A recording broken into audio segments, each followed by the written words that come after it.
یہ بات ہے قرآن کی۔ ابشار، میں کعبہ توڑ دوں گا اور مکہ کی ہستی اپنے ہاتھ سے مٹاؤں گا۔ بالکل میرے حضور، کیوں نہیں؟ یہ بات ہے ہاتھی والے سال کی۔ یہ بات ہے اس انسان کی جس نے اللہ کے گھر کعبہ کو گرانے کا ارادہ کر لیا، لیکن اس کی کوئی بھی کوشش مکمل نہیں رہی۔ کتنا خوبصورت ہے میرا کلیسا، اب پتا چلے گا دنیا کو میں ہوں ابرہہ یمن کا حاکم، اور میرا یہ گرجا گھر چھین لے گا مکہ والوں کے پیروں کی زمین۔ یہ ہوگا اب نیا کعبہ۔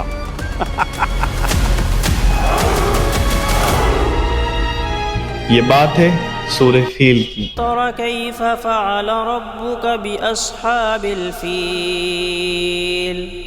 دراصل جب بھی قرآن کی ترجمے کی آواز میرے کانوں میں پڑتی ہے تو میرے رونگٹے کھڑے ہو جاتے ہیں۔ کیا تم نے نہیں دیکھا کہ تمہارے پروردگار نے ہاتھی والوں کے ساتھ کیا کیا؟ یہ تو ہم سب جانتے ہیں کہ اللہ نے ہاتھی والوں کے ساتھ کیا کیا تھا، لیکن پر ہم میں سے کچھ لوگ نہیں جانتے کہ کیوں کیا۔ مجھے اچھی طرح یاد ہے، ہاتھی والے سال ہی اللہ کے نبی کی ولادت ہوئی۔ کون بھول سکتا ہے وہ سال؟ آئیے جانتے ہیں اس ویڈیو کے تھرو کون تھا ورا جو اللہ کے گھر کعبہ کو توڑنے کا ارادہ کر رہا تھا۔ عیسیٰ مسیح کے اس کلیسے کی چمک کے آگے بھول جائیں گے سب اللہ کے اس گھر کو۔ بالکل میرے حضور، کہاں وہ مٹی کا کعبہ اور کہاں ہمارا یہ خوبصورت کلیسا؟ کیا ہے اس صورت کے پیچھے کی نازل ہونے کی کہانی؟ آئیے جانتے ہیں۔ ألم تر كيف فعل ربك بأصحاب الفيل ألم يجعل كيدهم في تضليل۔ بہت سارے اسکالرز کا ماننا ہے کہ سورہ قریش مکہ میں اس وقت نازل ہوئی قریش کو یہ یاد دلایا جائے کہ آپ نبی کریم صلی اللہ علیہ وسلم کی وہ مخالفت کیوں کر رہا۔ آپ صلی اللہ علیہ وسلم کعبہ کا لوگوں کو پیغام دے رہے تھے۔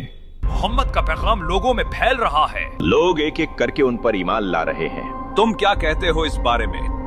مان لو کہ محمد سچے ہیں، لیکن پھر بھی ہمیں انہیں روکنا ہی ہوگا۔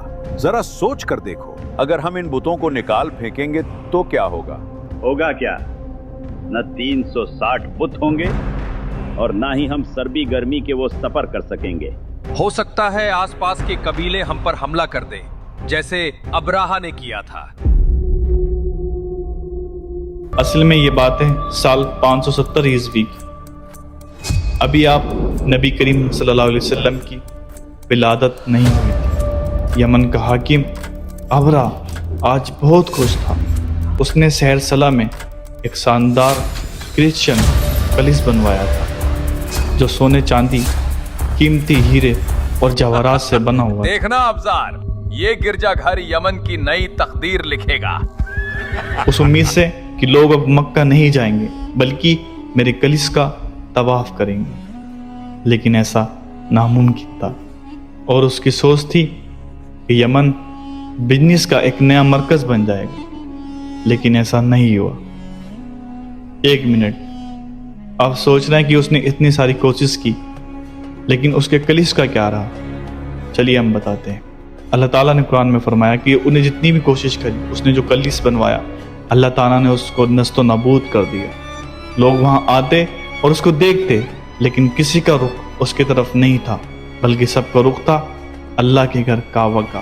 لوگوں کی دیکھنے کی اچھا تھی، وہ صرف یہ تھی کہ وہ اللہ کے گھر کعبہ کا طواف کرے، اور دیکھتے ہی دیکھتے وہ نست و نابود ہو گیا، اور کعبہ وہ ایک بزنس ہب بن گیا، اور لوگ اس کا طواف کرنے دور دراز سے آنے لگے، اور اسی طرح وہ نست و نابود ہو گیا۔